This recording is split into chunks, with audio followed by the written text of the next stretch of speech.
Hello guys, good morning mga kasaragaga. Ayan, good morning po sa inyong lahat. Today is Monday. Ayan guys, yan ang mga ginagawa ko ngayon. Naglaba ako sa mga bagong biddings kasi ilalagay ko yan doon sa White House kasi may mga bisita si Sir at saka si Madam na galing sila sa Maynila. Iba't ibang mga guys, may mga bisita sila kaya labahan ko muna yung mga bagong biddings bago ko po siya ilagay para mabango kasing bango ko. Ayan. Ayan mga kasaragaga, ganyan lang talaga ang buhay natin. Ay, gawain natin yung mga gawain natin ng pambahay. Ayan. So, ayan guys, si Saragaga naglaban ng mga bedsheet na single bed lang na siya guys, ang nilaban ko. Madali lang sa laban guys kasi manipis lang man, din naman siya makapal. Hindi katulad ng kumot na makapal talaga siya. Bedsheet lang yan yung binili namin kasi may mga kumot naman dito na terno. Ano yan? Terno yan siya guys. Ayan. Si Saragaga naglaba dami. Ayan. Naglaba ako guys kasi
A few moments later.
few moments later. So ayun guys, babalawan ko na yung nilabahan ko na mga bedsheet guys. Ayan. Babalawan ko na siya ng isa-isa para mawala yung bubbles niya. Ay, bubbles ba yun? O bula. Ayan. Ana lang maglaba, uy. Simple lang ba? Ano? Dali raman na kayo siya. Uy, Diyos ko, Marimar. Dali ra kayo na sa paglaba, o. Basta kusog ang tubig, dali ra kay ka mahuman og laba.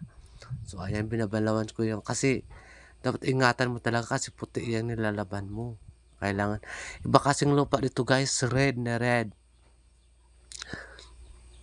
Kaya ingatan para hindi magka putik-putik yung puti. Kasi tagal makuha yung ano, red.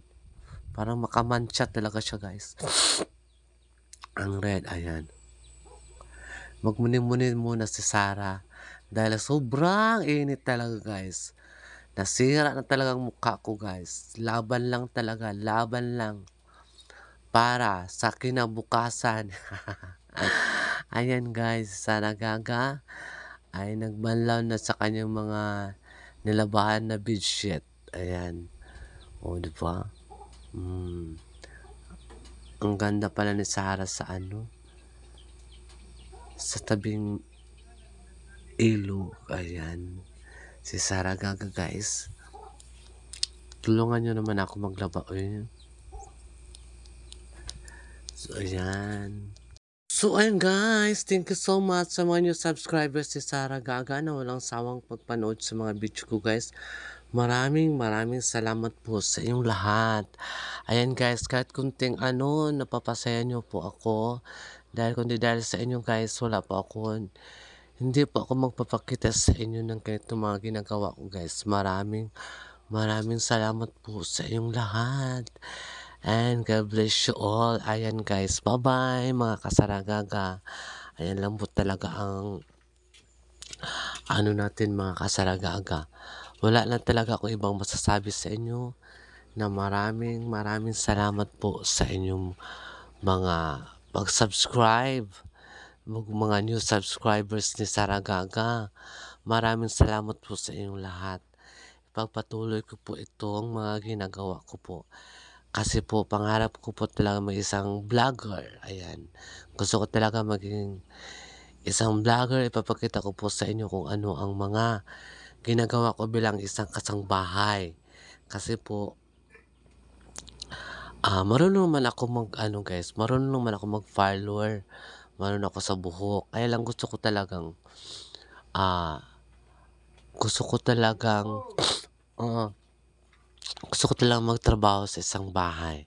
Kasi sanay ako sa gawaing pangbahay kasi kami ay pinalaki kami ng mga magulang ko na matuto o marunong gumawa sa mga panggawaing bahay. Lalo na po ako isang bakla na kailangan talagang matuto ka sa mga gawaing bahay. Lalo na maglaba, maglinis. Kailangan talaga yan sa bahay ang maglinis. 'Di ba?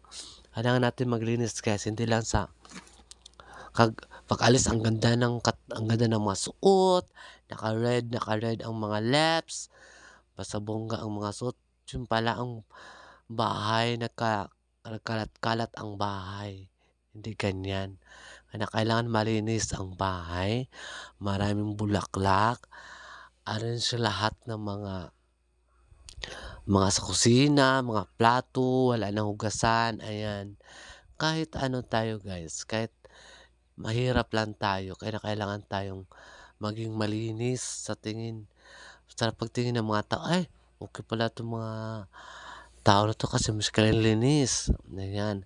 Hindi kailangan tayo magpabungkaan guys kung hindi man tayo marunong maglinis sa bahay. Kailangan talaga natin maglinis para perfect ang ating kahit gaano kalit ng bahay natin as long as malinis, maraming bulak-bulak sa paligid. Ayan, yun naman talaga ang pinaka-importante, respeto. Kung ano ang pagkatao mo, kailangan talaga may respeto ka sa sarili mo. Kailangan ka matutong magalang, kailangan kang magpakumbaba sa taong nagalit sa'yo na hindi mo alam kung saan siya nagalit, kailangan magpakumbaba, huwag tayong magpataas. Kasi ang taong magpakumbaba, yun ang ipataas ni Lord. Huwag tayong magpataas kasi andiyan naman si Lord nakakaalam kung ano ang tama, kung ano ang mali, 'di ba? Yun lang, kailangan lang natin na magkaintindihan, ah, magmamahalan. Ayaw natin yang gulo, gusto natin na peaceful ang pamumuhay natin guys. Lahat tayo magsama-sama, matiwasay at masaya sa buhay. Masaya sa mga ginagawa natin.